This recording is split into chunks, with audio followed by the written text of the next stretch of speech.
Okay, good morning. 30th September Hindu newspaper discussion. Okay.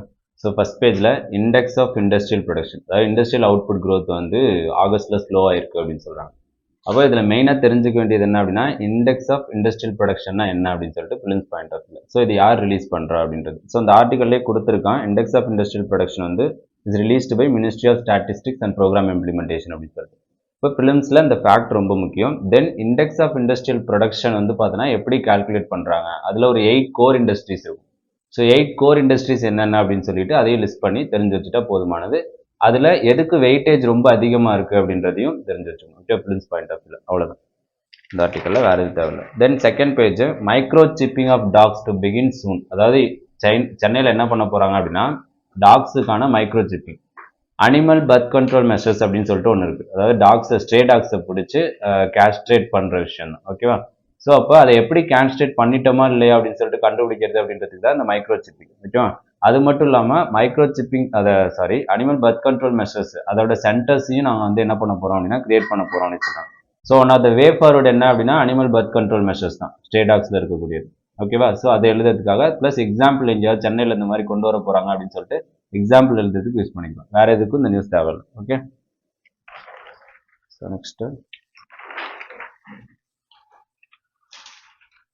Next south page Kerala assembly passes unanimous resolution against hasty special intensive revision process.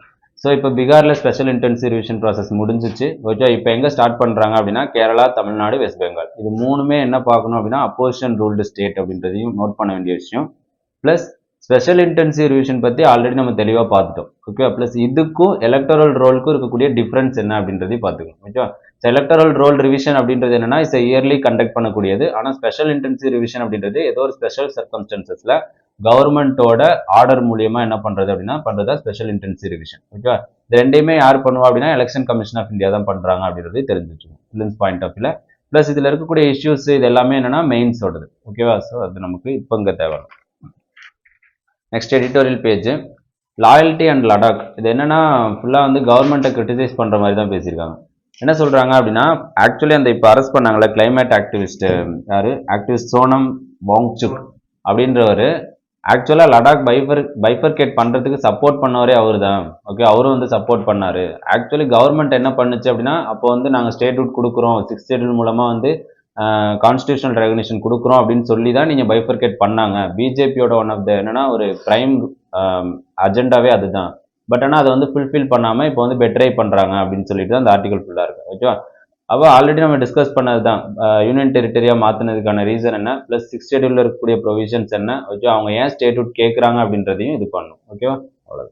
So next better தேவையில்லை, கீழே இருக்கிறது வந்து ஃபுல்லாக sports news. Plus என்னன்னா sports plus politics எப்படி mingle ஆகுது அப்படின்றது தான். ஓகே, இன்ட்ரெஸ்ட் இருந்தால் படிச்சுக்கோங்க, மோஸ்ட்லி தேவைப்படாது. ஓகே, ஸோ நெக்ஸ்ட் வந்து பார்த்தோன்னா anti terror role that defies logic. என்ன அப்படின்னா இப்போ பாகிஸ்தான் வந்து பார்த்தோன்னா யுஎன்எஸ்சி கவுண்டர் டெரரிசம் கமிட்டி அப்படின்றதுல அவங்கள மெம்பர் ஆக்கியிருக்காங்க. ஓகே, அவங்க வந்து வைஸ் சேர் பொசிஷன் வந்து பிடிச்சிருக்காங்க. அப்படின்றப்போ யுஎன்எஸ்சியோட அந்த டிரான்ஸ்பரன்சி அக்கௌண்டபிலிட்டி அதையே கொஸ்டின் பண்ணுது. ஆல்ரெடி வந்து பாகிஸ்தான் அப்படின்றது ஹப் ஆஃப் டெரரிசம் அப்படின்னு சொல்லும்போது அவங்களே வந்து அந்த கமிட்டியில் அப்பாயிண்ட் பண்ணுறது என்ன அப்படின்னா யுஎன்எஸ்சியோட லாஜிக்கே வந்து அஃபெக்ட் பண்ணுது அப்படின்னு சொல்கிறாங்க. யுஎன்எஸ்சி கொண்டு வந்ததுக்கான நோக்கமே வந்து அண்டர்மைன் ஆகுது அப்படின்றது தான். ஓகேவா? அப்போ இதுக்கு முன்னாடி என்னென்னலாம் பண்ணியிருக்காங்க பாகிஸ்தானுக்கு அப்படின்னு பார்க்கும்போது எஃப்ஏடிஎஃப் கிரே லிஸ்ட்ல இருந்து 2022 வெளியே எடுத்ததாக இருக்கட்டும். ப்ளஸ் என்னென்னா இந்தியா மட்டுமே என்ன பண்ணல அப்படின்னா அவங்கள கிரிட்டிசைஸ் பண்ணல டெரரிசம் மூலமாக. இப்போ ஆப்கானிஸ்தான் கிரிட்டிசைஸ் பண்ணுறாங்க. அவங்க இதில் இருக்கக்கூடிய பலூச்சிஸ்தான் இந்த ரீஜனே என்ன பண்ணுறாங்கன்னா டெரரிசம் வந்து பாகிஸ்தான் வந்து கல்டிவேட் பண்ணுது அப்படின்னு சொல்லிட்டு என்ன சொல்கிறாங்க அப்படின்னா கிரிட்டிசைஸ் பண்ணுறாங்க அப்படின்றது. அப்போது குளோபல் லெவலில் எல்லாருமே சொல்லும்போது திரும்ப யூஎன்எஸ்சியில் கொண்டு வந்து அவங்களே வைக்கும்போது என்ன ஆகுது அப்படின்னா இன்டர்நேஷ்னல் ஆர்கனைசேஷன்ஸோட கிரெடிபிலிட்டி வந்து கம்மியாகுது அப்படின்றது அந்த ஆர்டிகல் ஃபுல்லாக இருக்குது. ஓகேவா? ஸோ ப்ளஸ் இதில் என்னென்னா எக்ஸாம்பிள்ஸ் நிறையா கோட் பண்ணியிருக்காங்க. புல்வாமா அட்டாக்காக இருக்கட்டும், இல்லை அதுக்கு முன்னாடி நடந்தக்கூடிய மும்பை அட்டாக்காக இருக்கட்டும், இது எல்லாத்தையுமே கோட் பண்ணி ப்ளஸ் இன்டர்நேஷ்னல் ஆர்கனைசேஷன்ஸ் வந்து பார்த்தோன்னா இதுக்கான ரெசல்யூஷன்ஸ் வந்து கரெக்டாக எடுக்கணும் அப்படின்றது. ஓகேவா? So next so south and triangular cooperation என்ன அப்படின்னா சவுத் கோஆப்ரேஷன் கண்ட்ரிஸ் தான். ஸோ குளோபல் வாய்ஸ் சவுத் வாய்ஸ்க்காக இந்தியா எப்படி கான்ட்ரிபியூட் பண்ணியிருக்கு அப்படின்றது. ஓகேவா? ஸோ அப்போ இப்போ இருக்கக்கூடிய இன்டர்நேஷனல் ஆர்டர் ஜியோபொலிட்டிக்கல் டென்ஷன்ஸ் இருக்கக்கூடிய யுஎன்எஸ்சியா இருக்கட்டும், ஐஎம்எஃப் இருக்கட்டும், வேர்ல்டு பேங்கா இருக்கட்டும், இது எல்லாமே என்ன ஆயிடுச்சு அப்படின்னா ஒரு மாதிரி சப்டிலாவே இருக்கு, ஒர்க் ஆகல ஒழுங்கா. அப்படின்றப்போ நமக்கு அடுத்து என்ன தேவை அப்படின்னா குளோபல் சவுத் கண்ட்ரிஸோட கோஆபரேஷன்ஸ் வந்து ரொம்ப முக்கியம் அப்படின்னு சொல்லிட்டு. ஸோ இதுல ஒரு பிளான் ஒன்று சொல்லியிருக்காங்க, என்ன அப்படின்னா ஒரு நிமிஷம், பியூனஸ் ஏரஸ் பிளான் ஆக்ஷன் அப்படின்னு சொல்லிட்டு இது பண்ணியிருக்காங்க. அது என்ன அப்படின்னா டெவலப்பிங் நேஷன்ஸ்க்கான மியூச்சுவல் ட்ரஸ்ட், ஓகேவா, கோஆபரேஷன்ஸ் இது எல்லாத்தையும் பில்டு பண்ணுறதுக்கு ஃபர்ஸ்ட் கொண்டு வந்தது அப்படின்னு சொல்லிட்டு இது பண்ணியிருக்காங்க. ஸோ இது மூலமா என்னன்னா கிளைமேட் சேஞ்ச், இன்இக்வாலிட்டி இது எல்லாத்தையும் இது பண்ணலாம். ஸோ இந்தியா இதில் எப்படி கான்ட்ரிபியூட் பண்ணியிருக்கு அப்படின்னா வேர்ல்டு ஃபுட் ப்ரோக்ராம் அப்படின்றதுக்கு வந்து பார்த்தீங்கன்னா இந்தியா கான்ட்ரிபியூட் பண்ணியிருக்காங்க. வேர்ல்டு ஃபுட் ப்ரோக்ராம் அப்படின்றது என்னன்னா ஹியூமானிட்டேரியன் எய்ட் அடிப்படையில் வந்து குளோபல் லெவலில் எங்கெங்கெல்லாம் ஹங்கர் இருக்கோ அங்கெல்லாம் வந்து ஃபுட் ப்ரொவைட் பண்ணுறது. ஸோ இதுக்கு ஹெல்ப் பண்ணியிருக்கு. Plus India UN cooperation fund அப்படின்னு சொல்லிட்டு ஒரு ஃபண்ட் ஒன்று வச்சிருக்கோம், ப்ளஸ் டெவலப்பிங் கண்ட்ரீஸ்க்காக ஹெல்ப் பண்ணுறதுக்காக. ஸோ இந்த மாதிரி இந்தியா என்ன பண்ணியிருக்கு அப்படின்னா குளோபல் சவுத்தில் வாய்ஸ் மேக் பண்ணிட்டு தான் இருக்காங்க. ஸோ நம்ம தான் வந்து பார்த்தோன்னா குளோபல் சவுத்தை லீட் பண்ணி கொண்டு போயிட்டு இருக்கோம் அப்படின்ற மாதிரி தான் அந்த ஆர்டிகல் இருக்கு, ஓகேவா. ஸோ லாஸ்ட்டில் கன்க்ளூஷன் என்ன பார்த்துங்க, world needs renewed spirit of partnership and that value of contribution from all countries. எல்லா கண்ட்ரிஸும் கான்ட்ரிபியூட் பண்ணணும், ப்ளஸ் ஈக்குவாலிட்டி, ஓகே, டிரான்ஸ்பரன்சி இது எல்லாத்தையும் கொண்டு வரணும் அப்படின்னு சொல்லிட்டு இந்த கன்க்ளூஷன் இருக்குது. இந்த கன்க்ளூஷன் மட்டும் நோட் பண்ணி வச்சுக்கோங்க, எங்கேயாவது ஆன்சர்ஸில் யூஸ் பண்ணுறதுக்கு யூஸ்ஃபுல்லாக இருக்கும், okay. So next bridging the gender gap. So issue என்ன அப்படின்னா இந்தியா வந்து பார்த்தோன்னா டெமோகிராஃபிக் கிராஸ் ரோட்ஸில் இருக்காங்க. அடுத்து என்ன ஆகிட்டு இருக்கு அப்படின்னா ஏஜிங் பாப்புலேஷன் இன்க்ரீஸ் ஆகிட்டு இருக்கு. அப்போ அவங்களுக்கு இருக்கக்கூடிய இஷ்யூஸ் என்ன அப்படின்றது, ஆல்ரெடி தமிழ்நாட்டில் 10% மேலே என்ன ஆயிடுச்சு அப்படின்னா ஏஜிங் பாப்புலேஷன் போயிட்டு இருக்கு, ப்ளஸ் கேரளாலையும் ரொம்ப இன்க்ரீஸ் ஆகிட்டு இருக்கு, ஓகேவா. ஸோ அப்போ அவங்களுக்கான பாலிசிஸ் எப்படி கொண்டு வரலாம் அப்படின்றது தான். அதாவது என்னன்னா ஹெல்ப் ஏஜ் இந்தியா அப்படின்னு சொல்லிட்டு ஒரு ஆர்கனைசேஷன் என்ன பண்ணியிருக்காங்க அப்படின்னா ஒரு ஸ்டடி கண்டக்ட் பண்ணியிருக்காங்க. ஸோ எதெல்லாம் வந்து பார்த்தீங்கன்னா ஜென்ரேஷன் கேப்ஸ், அதாவது ஓல்டேஜ் பீப்புளை வந்து எதெல்லாம் அஃபெக்ட் பண்ணுது அப்படின்னு சொல்லிட்டு பண்ணும்போது அவங்க என்னன்னா லோன்லினஸ் ப்ளஸ் டிபெண்ட், இது ரெண்டும் மேஜராக பேசியிருக்காங்க. இப்போ லோன்லினஸ் எப்படி கிரியேட் ஆகுது அப்படின்னு பார்த்தோம்னா டிஜிட்டல் இந்தியா இருக்கக்கூடிய யங்ஸ்டர்ஸ் எல்லாம் என்ன பண்ணுறாங்க அப்படின்னா ஃபோன்லேயே மூழ்கி கிடக்குறாங்க. யாரும் என்னன்னா வேல்யூபிளான டைமை வந்து எல்டர்ஸ் பீப்புள் கூட இது பண்ணுறது இல்லை அப்படின்னு சொல்லிட்டு பேசுவாங்க. ஆனால் இந்தியாவோட சினாரியோ கொஞ்சம் டிஃப்ரெண்ட்டாக இருக்குது. ஏன் அப்படின்னா இந்தியா வந்து எப்போவுமே என்னன்னா ஃபேமிலி அண்ட் ட்ரெடிஷன்ஸ்க்கு என்ன பண்ணுவோம் அப்படின்னா ரொம்ப இம்பார்ட்டன்ஸ் கொடுப்போம். அட்லீஸ்ட் நைட் மீலாவது எல்லாரும் என்ன எடுப்போம் அப்படின்னா ஒன்றா உட்காந்து பேசிட்டு இது பண்ணுற மாதிரி. அப்போ இது என்ன பண்ணுது அப்படின்னா ஜென்ரேஷன் கேப்ஸ் வந்து இந்தியாவில் குறைக்குது அப்படின்னு சொல்கிறாங்க, ஓகேவா. ஸோ அப்போ கவர்மெண்ட் என்ன பண்ணும், இதுக்கு பாலிசிஸ் எப்படி கொண்டு வரலாம் அப்படின்னு சொல்லிட்டு இப்போ தமிழ்நாடு கூட ரீசெண்டாக என்ன பண்ணியிருக்காங்க அப்படின்னா எல்டர் பீப்புளுக்காக பாலிசி கொண்டு வரதா பேசியிருக்காங்க. ப்ளஸ் இந்தியாவுக்குமே என்ன தேவை அப்படின்னா எல்டர் பீப்புளுக்கான பாலிசி தேவை. ஏன்னா அடுத்து எங்கே போயிட்டு இருக்கோம் அப்படின்னா ஏஜிங் பாப்புலேஷன் இன்க்ரீஸ் ஆகுது, அவங்களோட சோசியல் செக்யூரிட்டியாக இருக்கட்டும் இது எல்லாமே ரொம்ப முக்கியமாக இருக்கு இல்லையா. ஸோ அதனால இந்தியாவுக்கும் பாலிசிஸ் தேவை அப்படின்றது தான், ஓகே. ஸோ அப்போ எல்டர்ஸை எப்படி ரெஸ்பெக்ட் பண்ணலாம், அவங்களை எப்படி இன்க்ளூசிவாக கொண்டு வரலாம் அப்படின்னா ஃபர்ஸ்ட் வெப்பன் என்னன்னா எஜுகேஷன் என்ன ப்ரொவைட் பண்ணோம் அப்படின்னா எம்பத்தி, ஓகே, ஈக்குவாலிட்டி இதெல்லாம் ப்ரொவைட் பண்ணணும். அது எங்கே ரிஃப்ளெக்ட் ஆகுது அப்படின்னா நேஷனல் எஜுகேஷன் பாலிசியில் வந்து ரிஃப்ளெக்ட் ஆகுது அப்படின்னு சொல்லிட்டு முடிச்சிடலாம், ஓகே. ஸோ நெக்ஸ்ட் வந்து பார்த்தோன்னா woman employment in agriculture but half them are unpaid. அக்ரிகல்ச்சரில் என்னன்னா ஒரு வேர்டு ஃபெமினைசேஷன் ஆஃப் அக்ரிகல்ச்சர் அப்படின்னு சொல்லிட்டு, ஓகேவா. ஸோ அக்ரிகல்ச்சரில் விமனோட இன்வால்வ்மெண்ட் ரொம்ப அதிகமாக இருக்குது, ஆனால் அவங்களுக்கான பேமெண்ட் வந்து பார்த்தோன்னா ஒரு சில இடங்களில் இல்லவே இல்லை, ஒரு சில இடங்களில் ரொம்ப கம்மியாக இருக்குது அப்படின்றது தான். ஸோ ஃபர்ஸ்ட் என்ன ரீசன் அப்படின்னா இந்த ஃபெமினைசேஷன் ஆஃப் அக்ரிகல்ச்சருக்கு ரீசன் என்ன அப்படின்றத கண்டுபிடிக்கணும். அப்போ ரீசன் என்ன, மென் மைக்ரேஷன், அவ்வளோதான். ஸோ மென் மைக்ரேட் ஆகுறாங்க, அந்த மாதிரி நிறைய ரீசன்ஸ் இருக்குது, அது எல்லாத்தையும் நோட்ஸ் எடுத்து வச்சுக்கோங்க. ப்ளஸ் என்னன்னா இதில் எப்படி நம்ம ஸ்ட்ரக்சரல் சேஞ்ச் கொண்டு வரலாம், ப்ளஸ் என்னன்னா ஈக்குவல் பேலாம் கொடுக்கணும் அப்படின்னா எப்படி ஸ்ட்ரக்சரல் சேஞ்ச் கொண்டு வரலாம், டிஜிட்டல் லிட்ரஸி கொடுக்கணும் விமென்ஸ்க்கு, ஓகேவா. ஈனாம் அந்த மாதிரி பிளாட்ஃபார்ம்ஸ்லாம் கிரியேட் பண்ணியிருக்கோம் இல்லையா. ஸோ இது மூலமாக இன்க்ளூசிவாக பாலிசிஸ் கொண்டு வரணும் அப்படின்றத சொல்கிறாங்க. ஸோ அக்ரிகல்ச்சரில் விமனோட பார்ட்டிசிபேஷன் இப்போ எவ்வளோ இருக்குது அப்படின்னா 60% வந்து பார்த்தீங்கன்னா ரூரல் இந்தியாவில் விமன் பார்ட்டிசிபேஷன் அக்ரிகல்ச்சரில் இருக்குது அப்படின்றதையும் தெரிஞ்சுக்கணும், ஓகே. ஓகே, ஸோ நெக்ஸ்ட் வந்து பார்த்தீங்கன்னா Envoys raise Russia questions amid deepening India-European Union ties. என்ன நடந்திருக்கு அப்படின்னா ஜப்பட் மிலிட்ரி எக்ஸசைஸ் அப்படின்னு சொல்லிட்டு ஒரு எக்ஸசைஸ் நடந்திருக்கு, அதில் இந்தியாவும் பார்ட்டிசிபேட் பண்ணியிருக்காங்க. அது வந்து பார்த்தீங்கன்னா யூரோப்பியன் யூனியன் நடத்தக்கூடிய ஒரு military exercise.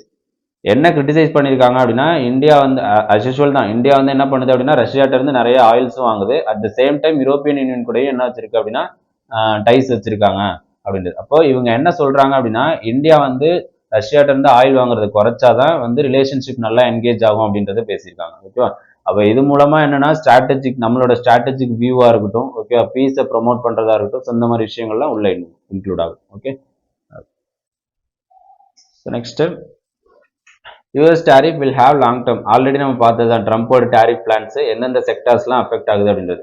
Marine exports affect ஆகும், எஸ்பெஷலி என்னன்னா ஸ்ட்ரிம் ஃபார்மிங். ஸோ இது அஃபெக்ட் ஆகுது அப்படின்றது. ஓகே, அவ்வளோதான். இதில் வேறு எதுவும் பெருசாக நியூஸ் தேவையில்லை, ஏன்னா ஆல்ரெடி நம்ம யூஎஸ் டேரிஃப் பிளான் பற்றி நிறைய டிஸ்கஸ் பண்ணிட்டோம். ஓகேவா?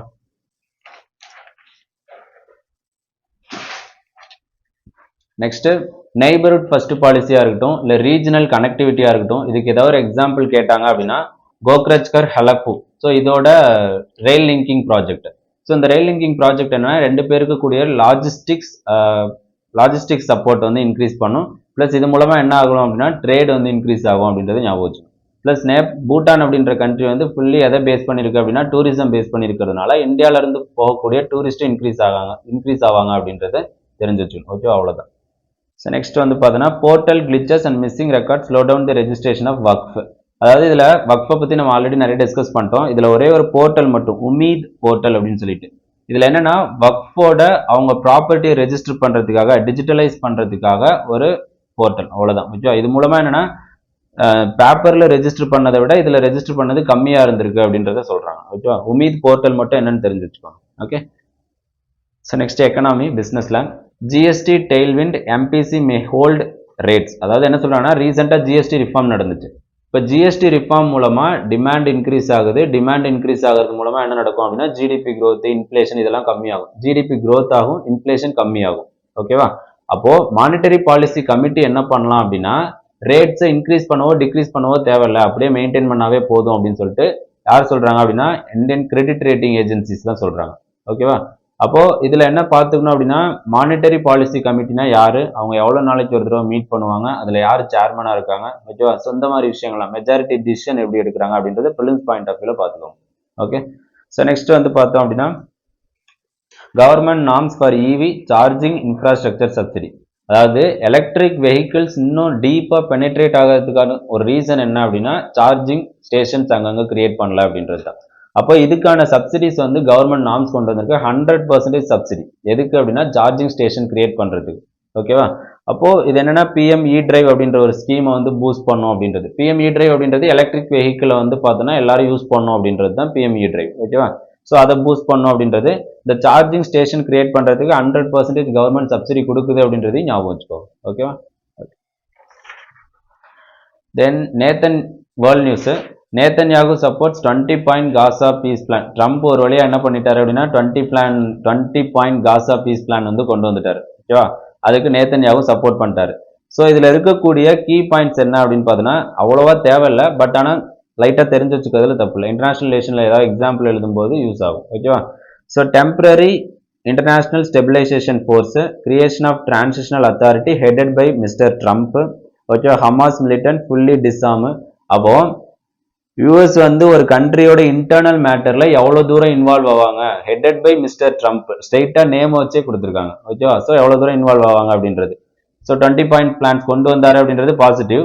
பட் ஆனால் அடுத்த கண்ட்ரியோட சாவரன்ட்டில் இன்வால்வ் ஆகிறது அப்படின்றது நெகட்டிவ். ஓகேவா? ஸோ இந்த மாதிரி எக்ஸாம்பிள் கோட் பண்ணுறது யூஸ் ஆகும். ஸோ மற்றபடி வேர்ல்ட் நியூஸில் ஒன்றும் பெருசாக இல்லை. தேங்க்யூ. That's all.